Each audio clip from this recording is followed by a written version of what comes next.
Red Dead Redemption 2 is not only one of Rockstar's best games ever made, but in many top video game lists of all time, you will usually see this game towards the top, if not the favorite game of all time for many people. For me, it is, as of right now, the most ambitious game that Rockstar Games has ever produced. We have Grand Theft Auto 6 right around the corner, so that could definitely change. But everything that makes this game special is done with such detail and almost perfection on everything, where the big budget of, the money that went into making this game definitely shows, though. Sometimes there's a lot of controversy in video games nowadays as far as like how expensive games are to make now. But this is one that, and I don't know the exact figures of how much it cost, but I can imagine it wasn't cheap, but it definitely put the money to good use. There is so much detail and so many things to do in this world that it truly makes you feel like you're in this Wild West setting. And everything from the incredible graphics, which, this game released in 2018. So that's been 8 years roughly about 8 years as of the time I'm recording this. So it's almost a decade old. And it's, it outshines a lot of games that are still out there right now. Everything from like when you're just riding out in the, just out in the wild, right? With all the cool landscape, the forest you get into, the snowy mountains, the plains, and it is just so full of life. Everything just looks almost real, and it's also the details too, from everything from like the footprints left in the mud to when you go inside a location, to just all the way that the interior is decorated. And there's even a funny thing in this game too, where it's a little weird, but definitely shows that they didn't miss any detail, that when you're out in a cold area and you're on a horse, you can actually see the horse's testicles shrink. It's a little, weird, but it's, but it definitely shows just how much detail there is in this world. Nothing was really missed, and you can spend a lot of time just sort of savoring just everything that was put into this game. And it's truly incredible looking. But again, it's also in the details, the animation, and also just a lot of the gameplay systems that are in this. It just makes it definitely one of the most immersive games of all time. For me personally, I have this game at, it's my 24th favorite game of all time. And I actually do end up liking the original Red Dead Redemption a little bit more. While I think that Red Dead Redemption 2 is probably the more ambitious game, it definitely has more to it overall. It's just something about the story to the first one and all, and just the overall setup, and also because it doesn't, well, I really enjoyed this game, and I'm going to get into it more here in a bit, but I guess if I do have a bit of a criticism on it, is that it does feel a bit bloated. And this is definitely a very beefy, chunky game where there's so much to it, but sometimes I feel like that could be to its detriment, as there were times where I was playing this game while I was enjoying pretty much everything about it, that at some point though, right, I was kind of like, okay, it's time to kind of wrap this up. But other than that though, this is really a great game, and let's get into it here. So what I'm going to do with my retrospectives that I do here, it's going to be more of a casual approach, and I do want to provide some information on just the overall development of the game and my own thoughts on it. So sort of like a mini review as well too. There will be some spoilers, and so I do want to state that there. And I'm not going to go like, beat for beat on what happens in the story, but if there's anything that I come across that I feel is worth talking about as far as what happens in the story with whatever I'm, talking about, just the overall creation of this game and my experience with it, then I'll go ahead and say something. So there's a warning there, right? There will be spoilers. But let's get into it here though, on how this incredible game was made. So Red Dead Redemption 2 is a 2018 action-adventure game developed and published by Rockstar Games. The game is the third entry in the Red Dead series and a prequel to the 2010 game Red Dead Redemption. The story is set in a fictionalized representation of the United States in 1899 and follows the exploits of Arthur Morgan, an outlaw and member of the Vanderlyn gang, who must face the challenges of a declining Wild West. While attempting to survive against government forces, rival gangs, and other adversaries, excuse me. The game is presented through first and third person perspectives, and the player mainly may freely roam its interactive open world. Gameplay elements include shootouts, robberies, hunting, horseback riding, interacting with non-player characters, and maintaining the character's honor rating through moral choices and deeds. The bounty system governs the response of law enforcement and bounty hunters to crimes committed by the player. The game's development lasted over 8 years, beginning after Red Dead Redemption's release, and it became one of the most expensive video games ever made. Okay, so it was pretty expensive. Rockstar co-opted all of its studios into one large team to facilitate development. They drew influence from real locations as opposed to film or art, focused on creating an accurate reflection of the time with the game's characters and world. The game was Rockstar's first build specifically for the 8th generation consoles, having tested their technical capabilities while porting Grand Theft Auto 5. The game's soundtrack features an original score composed by Woody Jackson and several vocal tracks produced by Daniel Lanois. Development included a crunch schedule of 100-hour weeks, wow, leading to reports of mandatory and unpaid overtime. Red Dead Online, the game's online multiplayer mode, lets up to 32 players engage in a variety of cooperative and competitive game modes.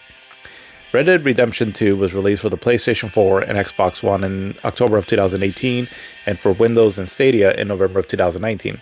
It broke several records and had the second biggest launch in the history of entertainment, generating US $725 million in sales from its opening weekend and exceeding the lifetime sales of Red Dead Redemption within 8 days. Wow. The game received critical acclaim with praise directed at its story, characters, open world, graphics, music, and level of detail, but some criticism at its control scheme and emphasis on realism over player freedom. It won more than 175 Game of the Year awards and received multiple other accolades from award shows and gaming publications. It is considered one of the 8th generation console gaming's most significant releases and amongst the best video games ever made. It is the third best-selling video game with over 85 million copies shipped. Wow. So a list of best video games here. So let's see. So basically I'm just going off of a list here. This is off of Wikipedia here, but they have Minecraft and Tetris kind of bundled into one. I'm not sure, I guess, how they go about that. But the number 2 is Grand Theft Auto 5. What's crazy though is that, and again, this is just rough estimates here, right? I'm sure, but like in the sales for, they have Grand Theft Auto 5 as 230 million, and then Red Dead Redemption 2 at 85 million. So there's still even quite the gap there, right, between those two there. But still pretty impressive, right, for a game. Yeah, I mean, that's a lot of copies sold. But so the gameplay. So Red Dead Redemption 2 is a Western-themed action-adventure game played from our first or third person perspective. The game is set in an open-world environment featuring a fictionalized version of the United States in 1899. It features single-player and online multiplayer components, the latter released under Red Dead Online. For most of the game, the player controls outlaw Arthur Morgan, a member of the Vanderlyn gang, as he completes missions, linear scenarios with set objectives. To progress the story, from the epilogue, the player controls Red Dead Redemption 2 protagonist John Marston. Outside of the missions, they can freely roam and interact the interactive world. They may engage in combat with enemies using melee attacks, firearms, bow and arrow, throwables, or dynamite, and can dual-wield weapons. The player can swim as Arthur, but not as John. That's right, because so if I recall right, in the first one, John can't swim, right? I don't think he can, so I think that's sort of kind of like poking fun at that, I guess. But Red Dead Redemption 2's world features different landscapes with occasional travelers, bandits, and wildlife, and urban settlements ranging from farmhouses to towns and cities. Horses are the main form of transportation, of which there are various breeds and with different attributes. The player can steal horses and must train or tame wild horses to use them. To own a horse, they must saddle or stable it. Repeated use of a horse begins a bonding process, increased by leading, petting, cleaning, and feeding it, and the player will acquire advantages as they ride their horse. Stagecoaches and trains can be used to travel, as the player can hijack the train or stagecoach by threatening the driver and rob its contents or passengers. The player must witness or partake in random events in the world, including ambushes, crimes, pleas for assistance, ride-by shootings, public executions, and animal attacks. They may be rewarded when helping others. They may partake in side activities, including tasks with companion and strangers, dueling, bounty hunting, searching for collectibles such as rock carvings, and playing poker, blackjack, dominoes, and five-finger fillet. Hunting animals provides food, income, and materials for crafting items. And and the choice of weapon and shop placement affect the quality and value of meat and pelt. And the player can skin the animal or carry the carcass, which will rot over time, decrease its value, and attract predators. Yeah, the first time I remember when I skinned an animal, in the first Red Dead Redemption, I thought it was a little intense, where you see John Marston kind of like, I mean, you see it off camera, right? But which just shows like John Marston's face, right, and all, as he like stabs the animal, and then you can hear the sound as he's filleting and skinning it. Yeah, but you don't actually see anything. You just see a little bit of like blood splatter on the screen. But the sound effects alone made it feel like pretty realistic. Well, this one, you actually see the animal getting skinned, and it's as grotesque as it kind of can look. It's actually pretty impressive how they pulled off that graphical technique. At least I thought it was pretty impressive.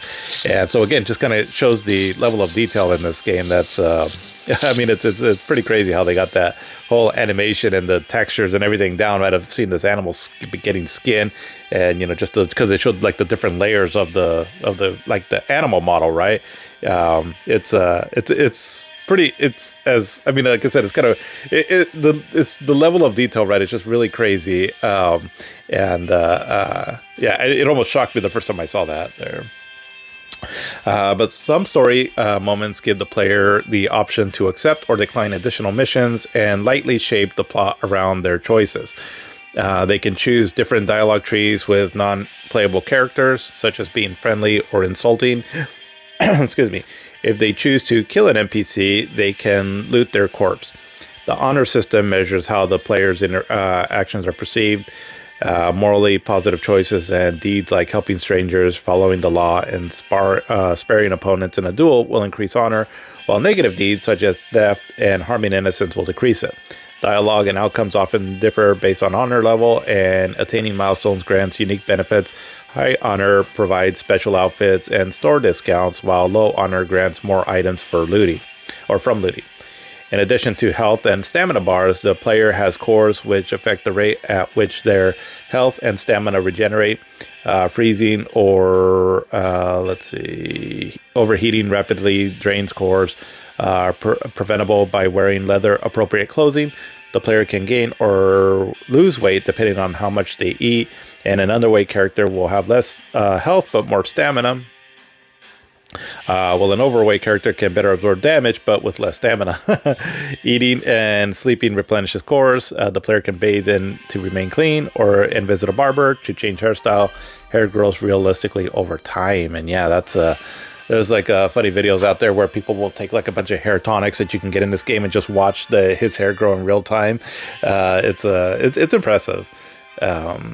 But weapons require cleaning and maintenance to maintain their performance. Using a certain type of gun extensively improves weapon handling, reduces recoil, and increases the rate of reloading. The players can take cover, free aim, and target a person or animal. Individual body parts can be targeted to take down targets without killing them. Weapons consist of pistols, revolvers, repeaters, rifles, shotguns, bows, explosives, lassos, mounted Gatling guns, and melee weapons such as knives and tomahawks. The player can use Deadeye to slow down time and mark targets. Once the targeting sequence ends, they fire to every marked location in a very short space of time. The Deadeye system upgrades progressively and grants abilities such as targeting fatal points. When the player commits a crime, witnesses alert the law, and players can stop them to avoid repercussions. Law enforcement systems, once alerted, when the player is caught, a bounty is set on their head. As they commit more crimes, their bounty grows higher, and more lawmen will be sent to hunt them. If the player escapes the law, bounty hunters track them down. After committing enough crime, the U.S. Marshals will be sent to the player's location. To escape law enforcement, they evade and wanted the wanted vicinity. Let's see, hide from pursuers or kill them. The bounty will remain on their heads. Lawmen and civilians will be more vigilant, and regions where crimes have been committed will be on lockdown. When caught by lawmen, the players can surrender if they are unarmed or on foot. They can remove their bounty by paying it off or spending time in jail. Lots to do in this game, and and again, once you actually come in and start really mingling in with all those different gameplay options, I mean, it's truly incredible, right? Everything that you can do in this game. Some of the stuff can seem a little bit boring, I guess, or a little bit too much. So I think I think I read earlier, right, where it said that one of the complaints was kind of the more realism in this game, which it can, like for example, the way you got to maintain your guns and all, it can be a bit of a pain, but it also does it in a way where it's pretty streamlined. So it's not, what is impressive is that all the systems are done in a way where it's actually fairly user-friendly. It looks a little intimidating at first, but it's actually not that bad.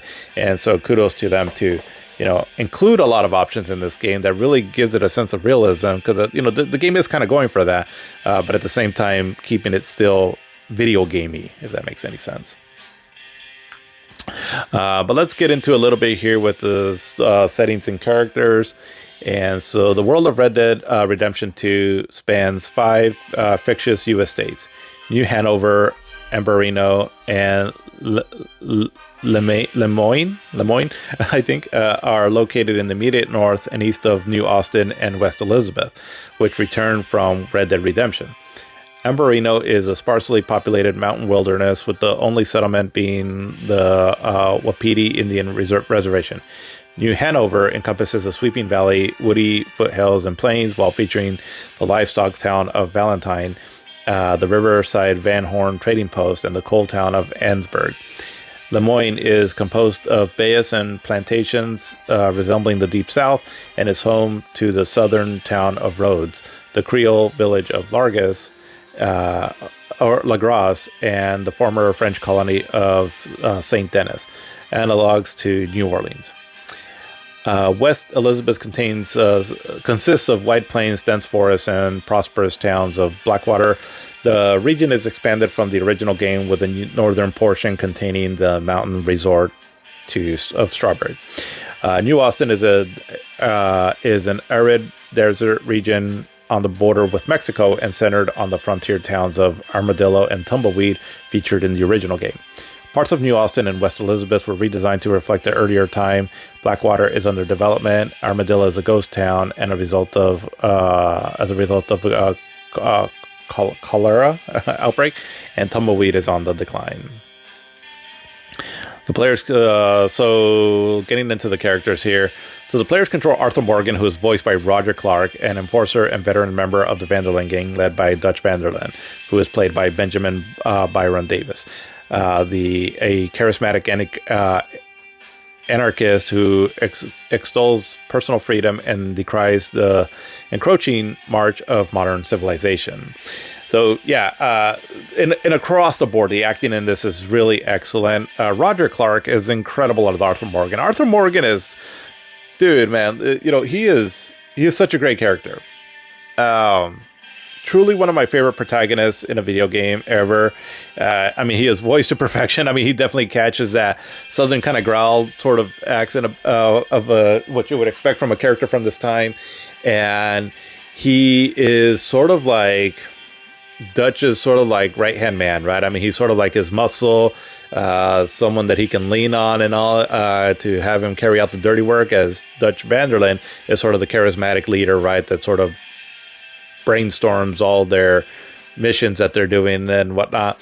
And so, I mean, Arthur, one of the best traits that I love about this character is that even though they're in a gang, right, and they're, doing some horrible stuff, but he still has a pretty strong moral compass, actually. And he's also just loyal to a fault as well, too, which is kind of to his detriment. But but you can tell though that there's still something within him, right? That he's a good man, though. It's just, he is with this gang, though, right? And because of that, that makes his character morally complex. Definitely not just a black and white character. There's so much to him. And again, because this game is very lengthy and it has a lot of story to it and all, there's plenty of opportunities, right, that Rockstar gets to flesh out his character, his personality, his backstory, just everything about him. And truly one of the most fleshed out protagonists in a video game. It's truly incredible. But then the rest of like the gang too also, right, they're really well done as well too. Like, Dutch van der Linde, like I said, he's very charismatic, very much a leader, only, his moral compass is kind of different though. But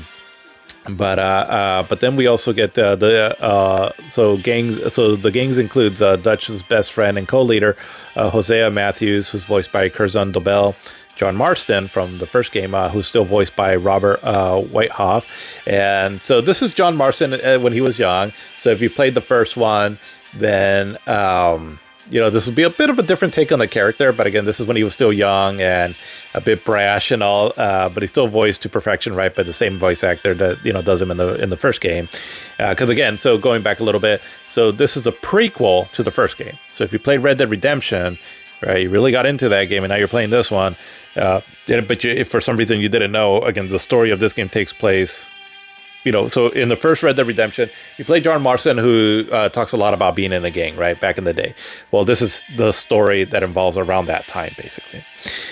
And they'll send John Marston's partner, Abigail Roberts, who's voiced by Callie Elizabeth Moore, and his son, Jack Marston, who's voiced by Marissa Busianti and Ted Sutherland.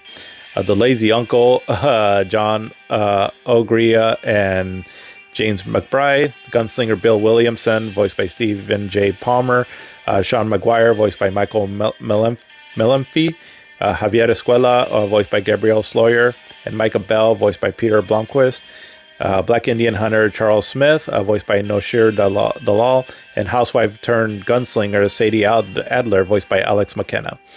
The gang's criminal acts bring them into conflict with wealthy oil magnate Leviticus Cornwell, voiced by John Rue, who recruits the Pinkerton Detective Agency led by Andrew Milton, voiced by John Hickok, and his subordinates Edgar Ross, voiced by Jim Bentley, to hunt them down.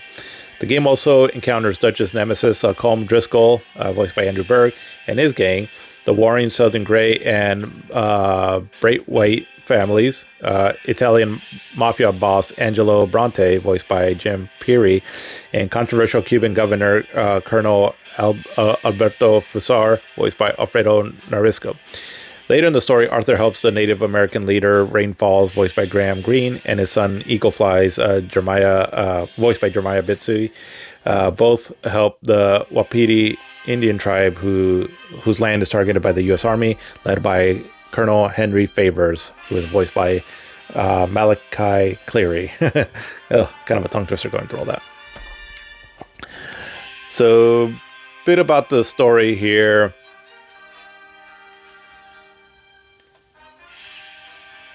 Let's see. So basically, it starts, I'm not going to go completely into this, right, and all, but just to give you kind of an overview here. So it begins where there was a botched ferry heist in 1989, where the van der Linde gang are forced to leave their substantial money stash and flee Blackwater, which is a big town. Realizing the progress of civilization is ending the time of outlaws, they decide to gain enough money to escape the law and retire. They rob a train owned by Cornwall, who hires the Pinkertons to apprehend them. The game performs jobs to earn money, as Dutch continually promises the next heist will be their last. Following a shootout with Cornwall's men in Valentine, the gang relocates to Lemoyne, where they work simultaneously for the Greys and Braithwaites in an attempt to turn them against each other. However, the families double-cross them. The Greys kill Sean during an ambush in Rhodes, while the Braithwaites kidnap and sell Jack to Bronte. The gang retaliates and destroys both families before retrieving Jack from Bronte, who offers them leads on work, but eventually double-crosses them as well. Dutch kidnaps and feeds him to an alligator as revenge, disturbing Arthur and John. But yeah, so basically that's kind of the gist of the game. I'll just kind of go through this here. And I mean, eventually you're on the run throughout this whole time. Dutch Vanderlyn gets a little bit more unhinged, and as Arthur starts kind of questioning him, right? Like what are we doing here? And then eventually they end up. I forgot how it all played out, but they end up going to what is it, Cuba? Yeah, they get stuck on Cuba. Okay, yeah, because they end up trying to escape to Tahiti, but then something goes down, and then they end up going to Cuba. So you spend a portion of time in Cuba, and that part there, while graphically it looks incredible, the missions are fun and all. I did feel like I don't know that section there kind of overstayed its welcome a bit, as it felt a little drawn out. I mean, like I said, everything is still great, the writing is still great, and all. It's just I just felt that when I'm looking at the overall pacing of the game, it kind of felt a little bit too much. But then eventually, unfortunately, John gets, or not John, Arthur finds out that he has tuberculosis. And it's kind of a heartbreaking scene when he finds this out. And I remember thinking that this sort of reminded me of like in Tombstone, right? When the movie Tombstone, or the overall, the actual real life story of Tombstone, where Doc Holliday gets, finds out, right, that he has tuberculosis. And yeah, it's a bit of a sad scene when he finds this out.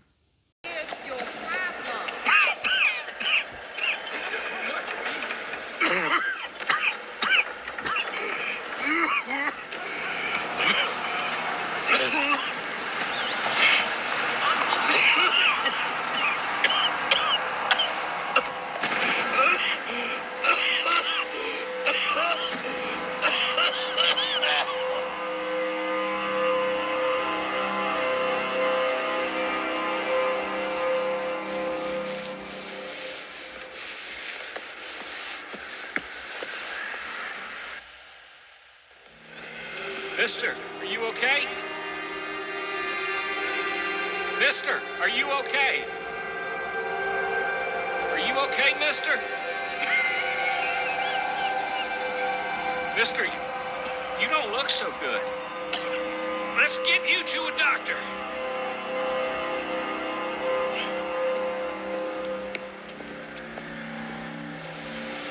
Come on, it's not far. Just down the street here.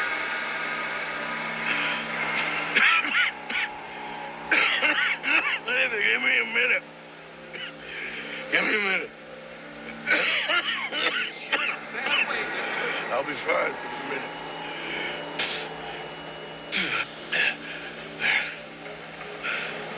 I'm fine. Nearly there, just around this corner. Now you head in there, friend. Go on.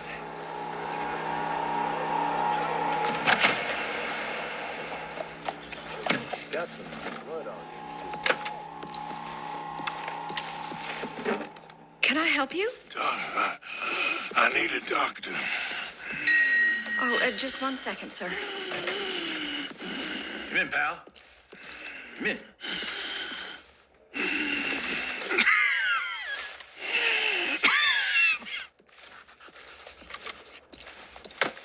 Mister, I need some help. And so it seems.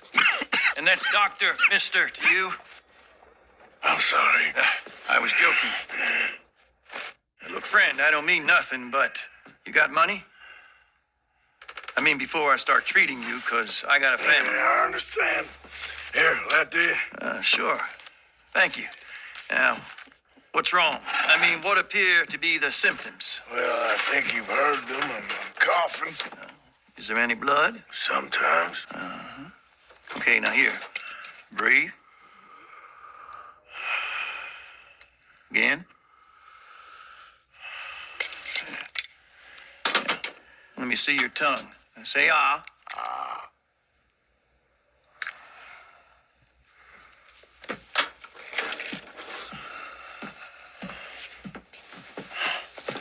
What is it? It's not good news. I guess that. You got tuberculosis. Really sorry for you, son. It's a hell of a thing. What do you mean? You're real sick. It's a progressive disease. You'll be... Now, the best thing is rest and getting somewhere warm and dry and taking it easy. Now, Is that possible? Sure, I can just take my winters in my country club in California. No, it's not possible. Well, like I said, I'm real sorry. Yeah, well, Yeah, wait. Let me get you a little bit more energy today.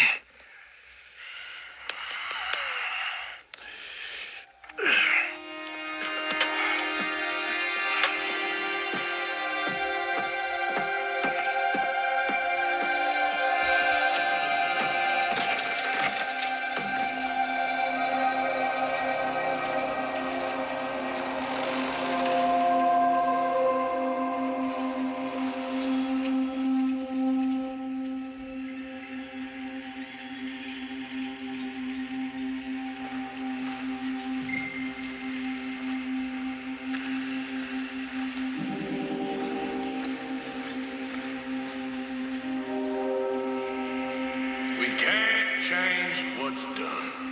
We can only move on.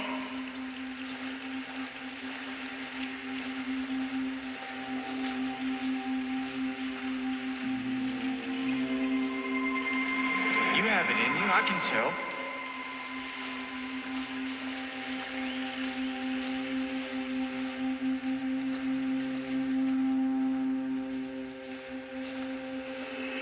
He didn't have a choice. He was good and he did good.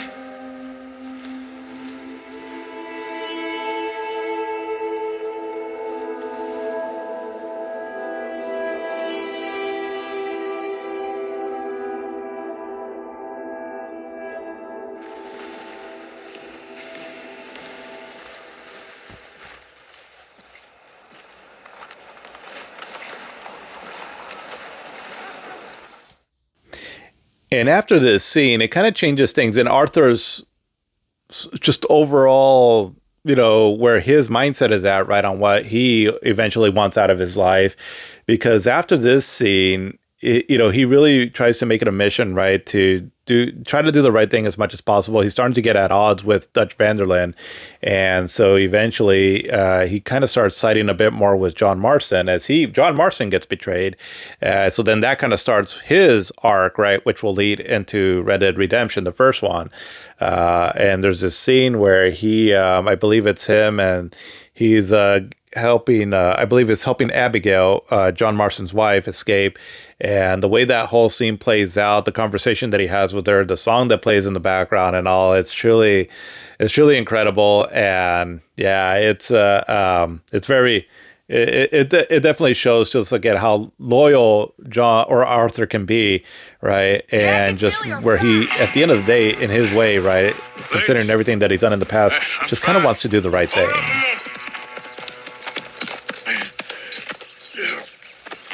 Arthur, there's no time. There's time. What happened to John? Where's John? I don't. I think.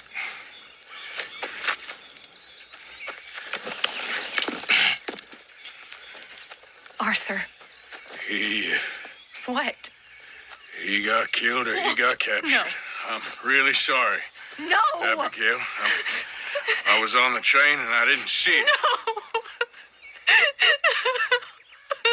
Listen, we got Jack.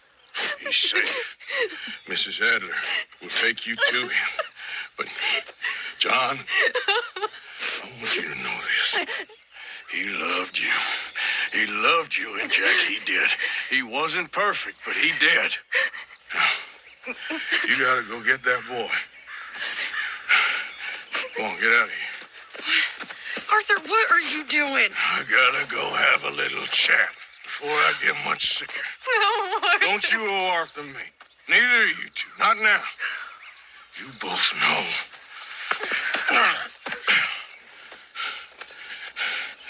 You're good women. Good people. The best. You go get that boy. There'll be time for sorrow later. If you're headed back there, Arthur, take this. I don't need it anymore. What's that? There's a chest in them caves. In the back to the left. Hidden under a wagon. Dutch's chest. It's all our money. I know John told you I knew where it was. Abigail Roberts. Always was a good thief. That you was. Yeah, get out of here.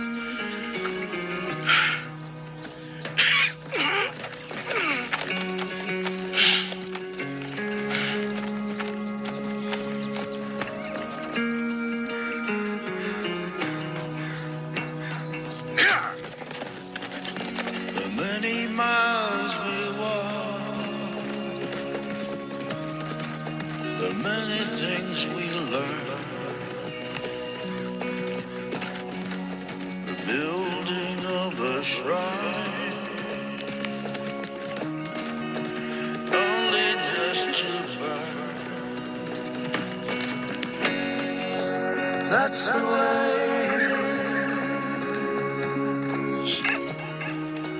That's the way it is. Well, you're a good man. I just wish you'd done it before he worked himself into the grave.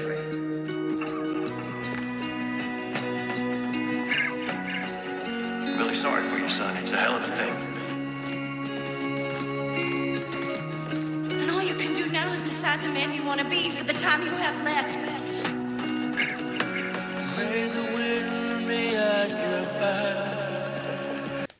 Such a complex character, and even though he's definitely the muscle of this gang, there's just he has a certain softness to him that really grounds him a little bit more, and it almost kind of seems like he's just kind of a guy that wanted to do the right thing but just was at the wrong place at the wrong time and ended up living a life with a gang and all. But but once he is diagnosed with tuberculosis, his just everything is changing in him, right? And he starts fearing his mortality. And there's a lot of conversations that are had in this game that he discusses that, right, in ways, and definitely makes you really root for this character more.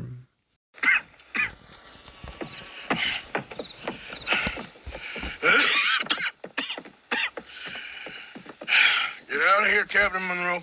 I fear it may be Mr. Monroe from now on. I'm sorry about your career. Here. Here's some money. You take it and get out of here and start a new life somewhere. I hear Tahiti's nice. Thank you. Just hop on a train to Saint Denis, jump on a boat, but avoid Guam. Where? Forget about it. Meet me at the reservation. Morgan! Are you okay? Well, never better. What are you doing here? Well, I'm on my way down to Mexico. They're finally sending me on a mission. Brother Dorkins is very jealous.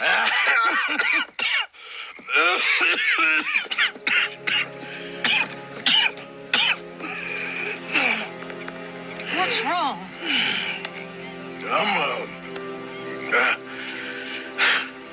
I'm dying, sister. Okay. Yeah, I got TB. I got it. Beating a man to death for a few bucks. I've lived a bad life, sister. We've all lived bad lives, Mr. Morgan. We all sin. But I know you. You don't know me. Forgive me, but that's the problem. You don't know you. What do you mean? I don't know, but whenever we happen to meet, you're always helping people and smiling. I had a son. He passed away. I had a girl who loved me. I threw that away. My mama died when I was a kid. And my daddy, well, I watched him die. That weren't soon enough. My husband died a long time ago. Life is full of pain. But there is also love and beauty. What am I gonna do now? Be grateful that for the first time, you see your life clearly. Sure. Perhaps you could help somebody. Helping makes you really happy. But I still don't believe in nothing. Often, neither do I. But then I meet someone like you, and everything makes sense. You're too smart for me, sister. I guess I'm afraid. There is nothing to be afraid of, Mr. Morgan. Take a gamble that love exists and do a loving act. All aboard? And of course, I guess what you could say the ending of this game, right, is definitely heartfelt, right, as you would expect, and definitely something that it's sad. I mean, it'll definitely, tug at your heartstrings on this, right? I mean, both Red Dead Redemption games had a really great story, but this one definitely, definitely it hits the feels.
But then, kind of like the first game, though, only expanded on much more. After the game ends, you still actually continue on with the story, and the last there's like a sort of like a epilogue, I guess, right? Like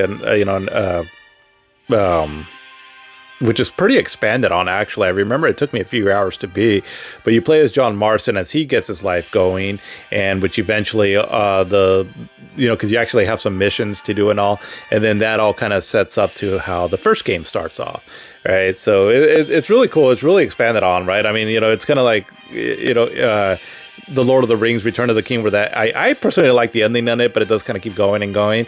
Well, this is sort of the video game equivalent of that, right? It just kind of keeps going and going and going.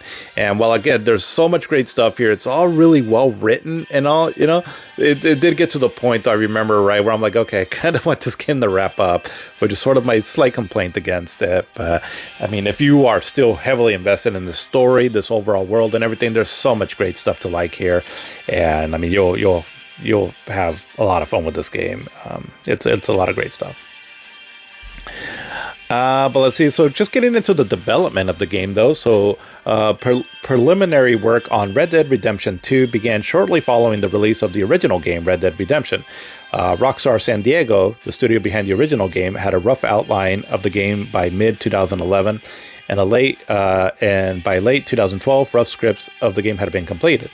When Rockstar Games realized a group of distinct studios would not necessarily work, it co-opted all of its studios into one large team, presented simply as Rockstar Games, to facilitate development between 1,600 people. A total of around 2,000 people worked on the game. Jeez. Analyst estimations placed the game's combined development and marketing budget between $370 million and $540 million, which would make it one of the most expensive video games to develop. Wow. Now, Grand Theft Auto 6 is going to take the cake on that, right? But as of right now, let's have a look here to see what is the most expensive game.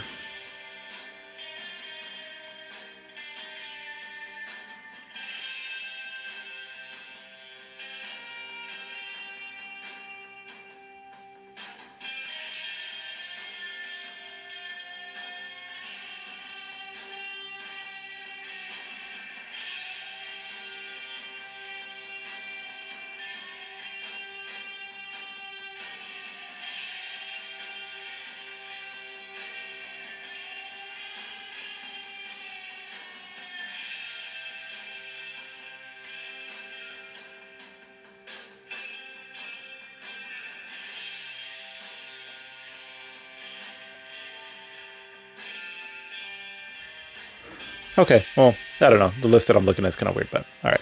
Either way, it's one of the most expensive games ever made. While the main theme of the original game was to protect family at all costs, Red Dead Redemption 2 tells the story of a family breakdown in the Van der Linde gang. The team was interested in exploring the story of why the gang fell apart, as frequently mentioned in the first game. So Rockstar's vice president of creativity, Dan Houser, was inspired by film and literature when writing the game, though he avoided contemporary works to avoid being accused of stealing ideas.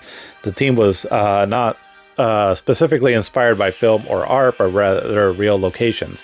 They sought to create an accurate reflection of the time with people and locations. The citizens feature a contrast between rich and poor, while the locales contrast between civilization and wilderness. Hauser viewed the game as historical fiction, opting to allude to historical events instead of retelling them due to their unpleasantness. Red Dead Redemption 2's recording sessions began in 2013. Rockstar wanted a diverse cast of characters within the Van der Linde gang.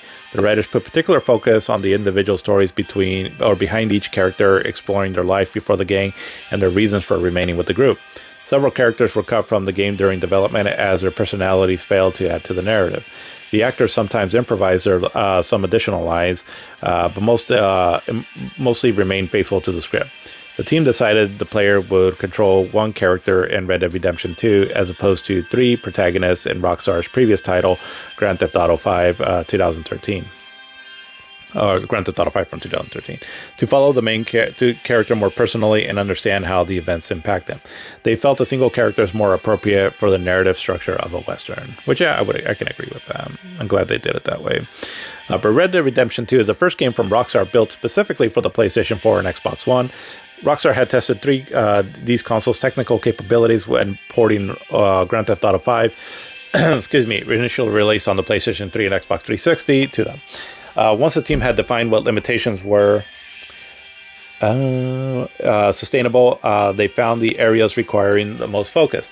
One of Rockstar's goals with Red Dead Redemption 2's gameplay was to make the player feel as though they were living in a living world instead of playing missions and watching cutscenes. A method used to achieve this was through the game's moving camp, where the player can interact with the other characters, and the team ensured the characters maintained the same personality and mood from cutscene to gameplay to make the world feel more alive and realistic. Which, yeah, I mean, that's excuse me. Yeah, a lot of different video game systems in this game, and they all, again, it can be a little complex, but it works pretty seamlessly overall, though. And yeah, when you're at the camp, right, just everything you can do on there, right, like interact with all the characters there, go to sleep, shave, talk to the butcher there, find little side quests that you can do for some of the characters. And it's just all very, there's a lot to it, and it really makes it feel like your crew, right? Like your people there, like this is your gang. And so it's just even interacting with these characters, right? It's a lot of fun. But let's see. But Woody Jackson, who worked on Rockstar on the original game of Grand Theft Auto 5, returned to compose Red Dead Redemption 2's original score. Red Dead Redemption 2 has different types of scores. So there's a narrative, which is heard during the mission in the game's story. Interactive, when the player is roaming the open world, or in the multiplayer, and environmental, which includes campfire, singing, songs, or a character playing music in the world. And the game's music regularly reacts according to the player's decision in the world. Jackson purchased several instruments from the Wrecking Crew featured on classic cowboy films. In total, over 110 musicians worked on music for the game. Daniel Lanois produced the original vocal tracks for the game, collaborating with artists such as D'Angelo, Willie Nelson, Rhiannon Giddens, and Josh Homme. Director of music and audio, Ivan Pavlovich, engaged saxophone player Colin Stetson, experimental band Senyawa, and musician Arca to work on the score also. Prior to the game's release, Dan Houser stated the team had been working 100 hours weeks several times in 2018, which many sources interpreted as crunch time for the entire development staff. Rockstar clarified it only meant senior writing staff and only for 3 weeks. Houser added the company would never expect or force any employee to work as long as was stated, and those staying late were powered by their passion. However, other Rockstar employees argued Salzer's statements did not give an accurate picture of the company's culture, which included mandatory overtime and years-long period of crunch. Due to the salary-based nature of employment contracts, many employees were not compensated for their overtime work and instead depended on year-end bonus payments that hinge on sales performance. Nonetheless, many employees concurred that working conditions had somewhat improved since Red Dead Redemption's development. By April of 2020, several employees reported the company had made significant changes, and many were cautiously optimistic about Rockstar's future. Rockstar Games first teased Red Dead Redemption 2 on October 16th through the 17th in 2016 before the official announcement on October 18th of 2016. Originally due for release in the second half of 2017, the game was delayed twice, first to Q1 of 2018 and later to October 26th of 2018. According to Rockstar, the game required extra development time to polish. To spur pre-sale orders, Rockstar collaborated with several retail outlets to provide special edition versions of the game. A companion app released alongside the game for Android and iOS devices acts as a second screen wherein the player can view in-game items such as catalogs, journals, and a real-time minimap. The game was released for Windows on November 5th of 2019 and was a launch title for Stadia when the service launched on November 19th of 2019. The Windows version has visual and technical improvements. Right, and then there was Red Dead Online. So the online multiplayer component of Red Dead Redemption 2, titled Red Dead Online, was released as a public beta on November 27th of 2018 to players who owned a special version of the base game, and then progressively open to all owners. Players customize the character and are free to explore the environment alone or in a group. The game world features events in which up to 32 players can partake individually or with a posse group. As players complete activities throughout the game world, they receive experience points to raise their characters and rank, and receive bonuses, thereby progressing in the game. Though Red Dead Online and Red Dead Redemption 2 share assets and gameplay, Rockstar viewed them as separate products with independent trajectories, reflected in this decision to launch the multiplayer title separately. Player progression in the public beta carried over when the beta ended on May 15th of 2019. A standalone client for Red Dead Online was released on December 1st of 2020 for PlayStation 4, Windows, and Xbox One. Post-release content was added in the game through free trial updates. In July of 2022, Rockstar announced Red Dead Online would not receive more major updates, instead focusing on smaller missions and the expansion of existing modes as development resources were withdrawn to focus on Grand Theft Auto 6, which, again, is still on its way to come out. It still has yet to come out. So the reception on this game, this game was universally praised. This is definitely one of the more, it's definitely a very beloved game by many people. So Red Dead Redemption 2 received universal acclaim from critics, according to review aggregator Metacritic. It is one of the highest rated games on Metacritic and the highest rated PlayStation 4 and Xbox One game alongside Rockstar's Grand Theft Auto 5. Reviewers praised the story, characters, open world, graphics, music, and level of detail. Matt Burtz of Game Informer described the game as the biggest and most cohesive adventure Rockstar Games has ever created. And Games Radar David Meckleham felt it represents the current pinnacle of video game design. Keza McDonald of The Guardian declared it a landmark game and new high water mark for lifelike video game worlds.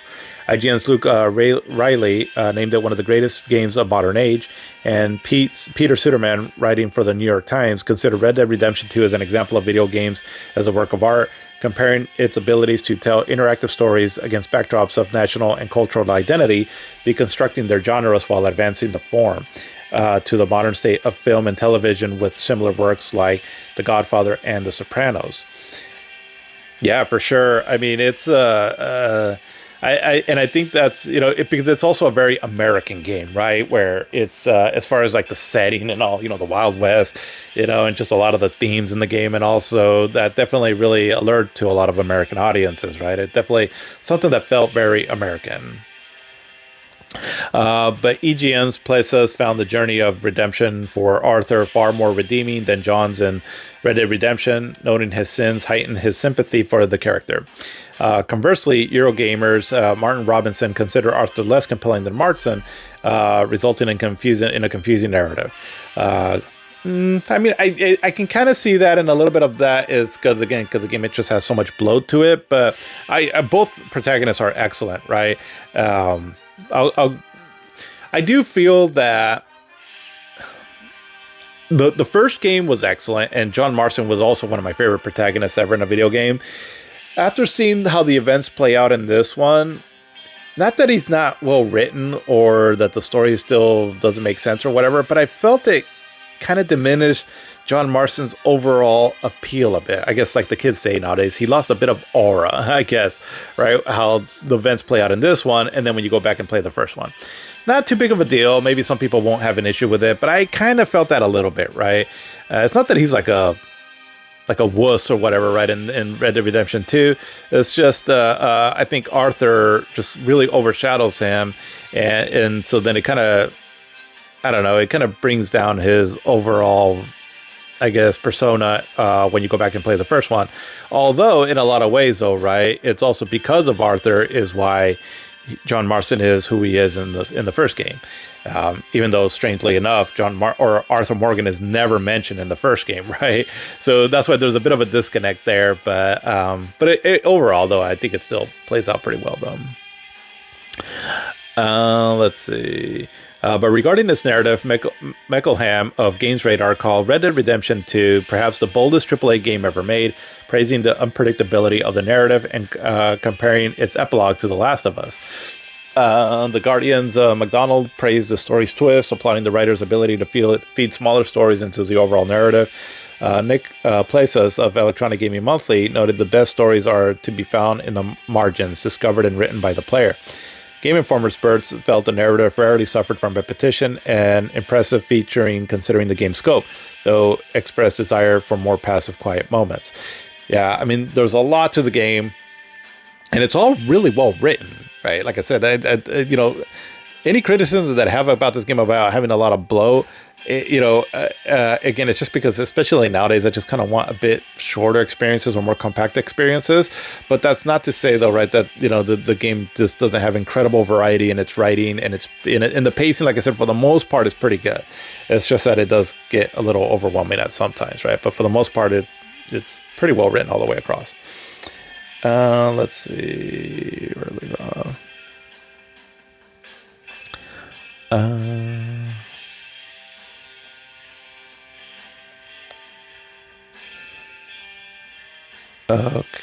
Okay, here we go.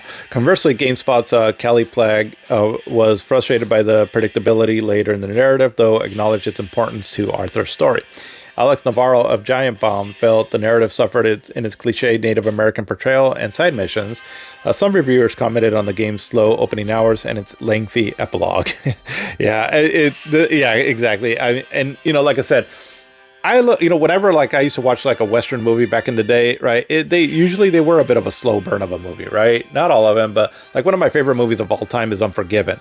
But that game, that movie is a bit of a slow burn, though, right? But that's its strength, though, right? Because it really makes you feel like you're in this Wild West, right? Where life back then was a bit more slower paced, and so I actually appreciated that.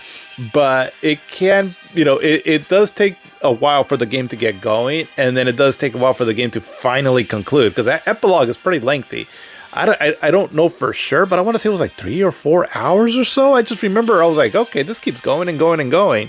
But it's but again, if you're going into this game, you have to kind of commit to it, because it's lengthy, but a lot of good stuff though in it. EGM's Place has found the journey of redemption for Arthur far more redeeming than John Marston's in Red Dead Redemption, noting his sins heighten his sympathy for the character. Wait, did I already read that?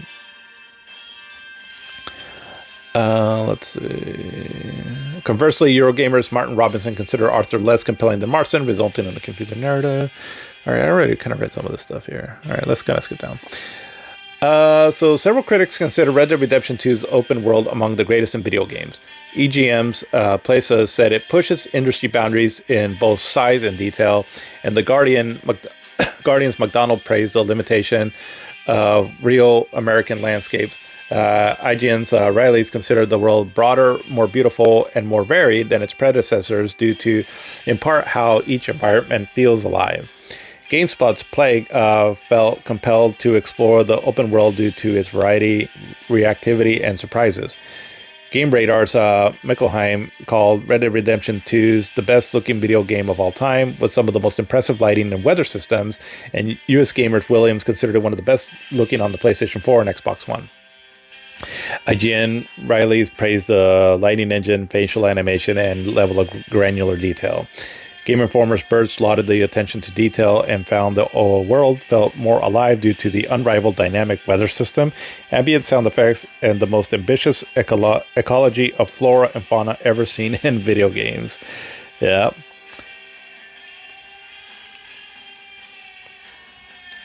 Several reviewers lauded the level of detail in all aspects of gameplay. EGM Places felt the attention to detail led to deeper immersion, though some found the sheer amount of realism restricted the opportunities and unnecessarily prolonged some animations. Yeah, I mean, yeah. And that's the thing. When I say slow burn on the game, it's not just the story and the pacing, it's also just everything about the game, right? It's, you know, the animations are really realistic looking and all right, but like getting on a horse or, you know, putting away an item or things like that, it's a bit of a slower paced game in many aspects, right? Reloading a gun and all right.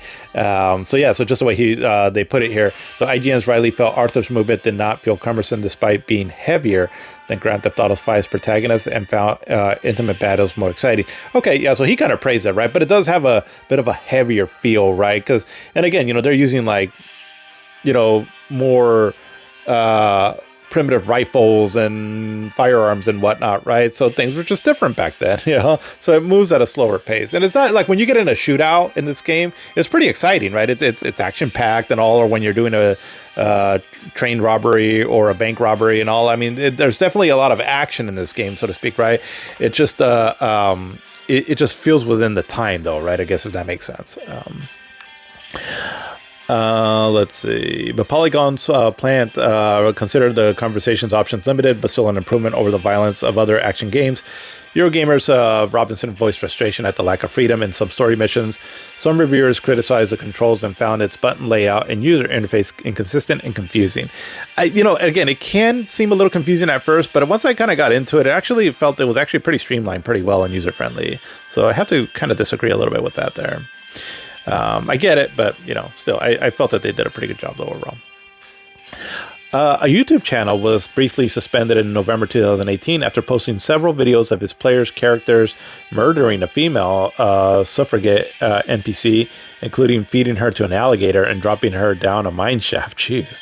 The majority of the video comments were misogynistic. Oh, jeez. Some critics questioned if Rockstar was partly to blame for the behavior, as the game does not limit attacks on the suffragette as it does other characters such as children. In Games and Culture, Christine Jorgensen and Toril Elvira Mortensen acknowledged this concern, but recognized the responsibility ultimately lay with the player, and limiting attacks couldn't be interpreted as a political statement from Rockstar and a restriction on the player's freedoms and expression. Writing for the Journal of the Gilded Age and Progressive Era, Hilary Jane Locke and Thomas McKay wrote, it points to a sharp contrast between the game's portrayal of progressive era politics and how some players have responded to its depictions thereof. Excuse me. In Public History Weekly, Mortiz Hoffman noted the incidents reflected a newer issue on open world games. Granting freedom without penalties promotes this inhibition.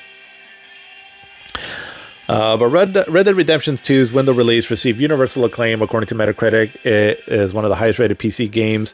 PC Games and Sam White thought the graphics improvements made the open world look the best it has ever has. Destructoid's Carter praised the addition of the photo mode, and Sam Makovich's of Ars Technica felt the cutscene animations did not scale well to the higher frame rates, but considered the gameplay far superior to console. Rock, Paper, Shotguns, Matthew Castle lauded the adapted controls, particularly when painting targets in Deadeye, though felt took longer to familiarize oneself. PC Gamer's James Davenport found the first-person perspective superior to the Windows version due to the responsiveness of the mouse, but noted the game crashed several times. JukesVideos.com's John Kleber Larrett echoed similar criticisms, observing the graphical and technical enhancements required advanced hardware. Polygon's Samit Sakar criticized the port's technical issues and declared it unplayable at the time. 1 week after release, PC Gamer's Tony Polanco said the technical glitches have been mostly solved. But yeah, this game got all kinds of accolades. So Red Dead Redemption 2 won over 175 Game of the Year awards, receiving wins at the Australian Game Awards, Brazil Game Awards, Fun and Serious Game Festival, and Italian Video Game Awards, and from outlets such as 4Players, OzGamers, Complex, Digital Trends, Edge, Electronic Gaming Monthly, Game Reactor, GameSpot, The Guardian, Hot Press, news.com.au, The Telegraph, US Gamer, and Vulture. On Metacritic, Red Dead Redemption 2 was the highest rated game of 2018. The game was, named among the best games of the 2010s by Entertainment, i.e., The Hollywood Reporter, Metacritic, The National Post, NME Stuff, Thrillist, BG247, and Wired UK. At the Game Awards 2018, the game received 8 nominations and won 4 awards: Best Audio Design, Best Narrative, Best Score Music, and Best Performance by Clark as Arthur. At the 6th SXSW Game Awards, Red Dead Redemption 2 was named Gaming Trend of the Year and won Excellence in SFX and Technical Achievement. The game earned 8 nominations at the 22nd Annual DICE Awards, 7 at the 19th Game Developer Choice Awards, and 6 at the 15th British Academy Game Awards. But it didn't win Game of the Year, though, in 2018, as far as like in the, I guess what's considered like the official game award, which is the Game Awards show. That actually went to God of War. And both of these games are excellent. I mean, God of War and Red Dead Redemption 2, that they went head to head right in this year, is pretty amazing that we got both incredible games. I would give it a slight edge to Red Dead Redemption 2, though. And I almost felt that it was a bit snubbed this year. Again, not taking away anything from God of War, but because that was an amazing game too. But I just felt that this one was just overall just, again, it's all subjective, but I felt that it could have gone to this one here. But either way, though, that was an incredible year, though, right? They gave us these 2 incredible games. But sales, so since the previous installment in the series was amongst the highest reviewed and best-selling game of the 7th generation of video game consoles, many analysts believe Red Dead Redemption 2 to be one of the highest-selling games of 2018 and have a great effect on other game sales during the 4th quarter. After the announcement in October of 2016, analyst Ben Schachter of Macquarie Research estimated it would sell 12 million copies in its first quarter, while analysts at Cohen and Company gave a conservative estimate of 15 million. In July of 2018, industry analyst Matt Piscatella predicted Red Dead Redemption 2 would be the best-selling game of 2018, outselling other blockbuster releases such as Battlefield 5, Call of Duty, Black Ops 4, and Fallout 76. Some industry commenters noted annual franchises like Assassin's Creed and Call of Duty were launching their 2018 entries, Odyssey and Black Ops 4, respectively, earlier than usual, predicting an avoidance of competition with Red Dead Redemption 2. Shortly before release in October of 2018, Schachter estimated the game would sell 50 million copies in its first quarter, though noted investor expectations were at 20 million copies. Michael Pachter of Wedbush Securities predicted 25 million. Piper Jaffray's Michael Olson projected revenue between US 400 and 500 million in the first 3 days, while Cohen Inc.'s Doug Kreutz estimated between 550 and 600 million. Red Dead Redemption 2 had the largest opening weekend in entertainment history. So it sounds like that's anything in entertainment, making US 725 million in revenue in the first 3 days. It was the second highest grossing entertainment behind Grand Theft Auto 5, and set records for largest pre-orders, first-day sales, and 3-day sales on the PlayStation Network. The share price for Rockstar's parent company Take-Two Interactive rose 9% in the first week after release. VentureBeat's Dean Takashi noted the game's likely broke even in its first week, and based on analyst estimates, would begin to earn profit by December 2018. The game exceeded Red Dead Redemption's lifetime sales within 8 days and shipped over 17 million copies within 13, and 23 million by the end of the year, generating 1.38 billion in revenue. Sales reached 500 million in 2022. with yearly increases to 6 to 12 million. By dollar sales, it was the best-selling game of its first 7 years, and the 7th best of the 2010s. It is the 3rd best-selling video game with over 85 million sold by March of 2026. Wow. In the United States, Red Dead Redemption 2 was 2018's best-selling game, ranked 2nd in October behind Black Ops, 1st in November, and 3rd in December. It was the 12th best-selling game of 2019 and maintained its placement in the top charts throughout 2019 and early 2020. In the United Kingdom, Red Dead Redemption 2 was the best-selling retail game in the first week and the second fastest-selling game in 2018 behind FIFA 19. Excuse me. The opening week's physical sales doubled its predecessor, with 68% from the PlayStation 4 version, and it was the 3rd fastest selling non-FIFA game in its generation behind the Call of Duty games Black Ops 3 and Advanced Warfare. It consistently ranked within the year's bestsellers in Europe and the United Kingdom for several years, including 2nd in 2018. Within its first week in Japan, the PlayStation 4 version sold 132,984 copies, charting at number 1 overall. In Australia, it was the best-selling game of 2018 and 15th in 2020.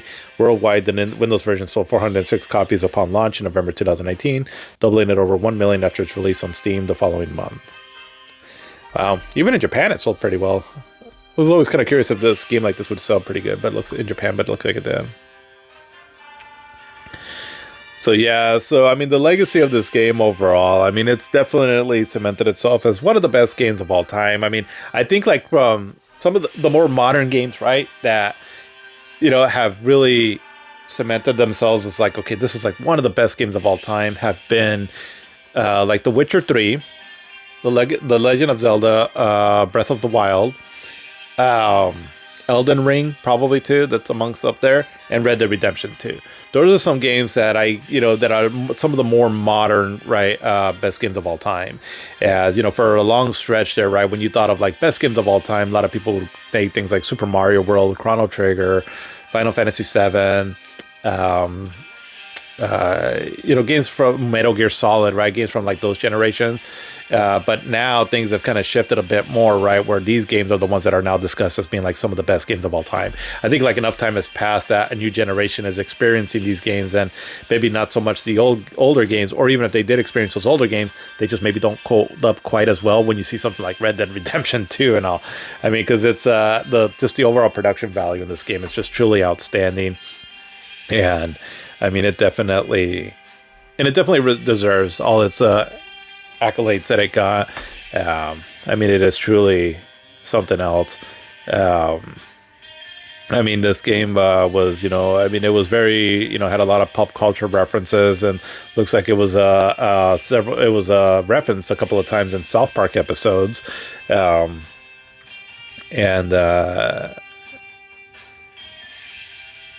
Yeah, I mean, even I'm reading something here, so it looks like even the Legend of Zelda Tears of the Kingdom producer Eiji Anomura said open world games like Red Dead Redemption 2 inspired the developer. So, you know, it's an incredible game, graphically outstanding, still one of the best looking games ever.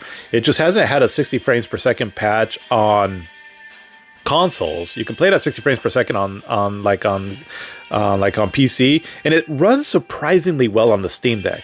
I was surprised by it. I you know, maybe it's missing some detail, but to my eyes, I mean, it looked like it was running a hair smoother than what it was on consoles, right? So I was like, oh wow, so if you have a Steam Deck, it plays really well on there. You know, if you can, you know, don't mind playing it on a small screen. If you try to blow it up on a big screen, it, you know, might lose some of its resolution. I'm not sure, but it looks pretty nice though. But I played this game originally. Actually, it was one of the reasons, if I recall right, why I bought the Xbox One X, because I just wanted to, you know, this game was getting so much praise, right, on its graphics and all, and I just wanted to see it in its best possible version. And so even though it runs at 30 frames per second, which does help to give it a cinematic feel, though, all things considered, right?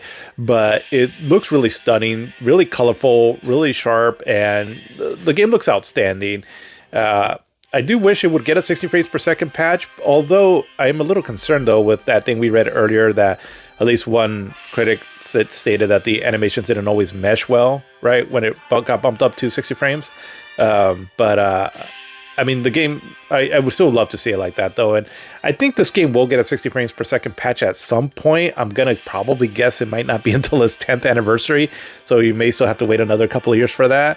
But it would be nice. But either way, though, even without it, it looks pretty stunning, too. Just the overall detail in the game pretty much almost makes up for the lack of the 60 frames per second on it. But yeah, I mean, just an incredible game, and almost feels like a historical piece too. I mean, the story is fiction, but it definitely, talks about, just a lot of the themes and everything going on back then and how they sort of relate to nowadays, right? I mean, anything from like, things like the frontier things going on back then, the Jim Crow laws, colonism and women's suffrage, things like that, right? I mean, it definitely sort of put those things in the limelight, right? And to, to have a discussion around anyways, right? But yeah, just overall an incredible game. It really is stunning. Again, Arthur Morgan, one of my favorite protagonists of all time, and definitely a game that, I mean, if you haven't played it already, you owe it to yourself to experience this game, even just to check it out for a while. I think that this is still one of the best representations of just how incredible video games can be, from graphics to story to acting to overall gameplay and immersion. It really is one of the best Westerns ever, movie or otherwise. I feel like it is that good. I remember when I first bought the game. So again, I got it on the Xbox One X, and I mean, I definitely wanted to spend some time on this and all. And it took me about, I don't know, it took me about a year, maybe a little bit over a year, to finally beat this game. As I would play it here and there in chunks. My first daughter had just been born, so. But I actually had some time to play it, just because if you have a kid, when they're so little, you actually do have some free time if you don't mind being super tired when you're playing the game. But there were stretches there, though, where my wife and I would alternate in taking care of our first daughter. And so when she was asleep, I would just, because I was also on, I took some time off, right, to be off of work. And so there was a stretch there, right, where I would just hang out and play Red Dead Redemption 2 while she was, sleeping next to me. And there was I think no, I was gonna say, I thought for this game I might have taken like a day or two off of work at one point after I started working. I don't quite recall, but I was like, I just kind of wanted. I got so immersed in this game, right, that I just wanted to continue playing it and playing it. And yeah, definitely made me feel for a cowboy for a day there, or for a few days there. But like I said, right, the game does kind of overstay its welcome a little bit, as it is a bit bloated. But either way, though, there's so much to do in this game that you'll have such a fun time doing it. But the song usage in this game, though, I felt was really cool. The way they used some of the songs there, I showed off one of the scenes earlier on that. And definitely, I remember thinking, if this game looks like this, and granted, it's Rockstar, right? Only a few companies can do, well, really, actually, maybe no company could do it like Rockstar does, right? As far as like detail and everything and the graphics and all. But I was like, God, if this is what a 8th gen game looks like, what is 9th gen going to look like? Well, we know now, right? It didn't change a whole lot, but definitely gave us a look up to just what video games could be like in the future. But that's what I got for this one here. Let me know if you have any thoughts on this game, just your own experience with it, or if you've never played it, is there anything exciting that you feel you would like in this game? Definitely let me know in the comments. But until then, until the next one, have a good one.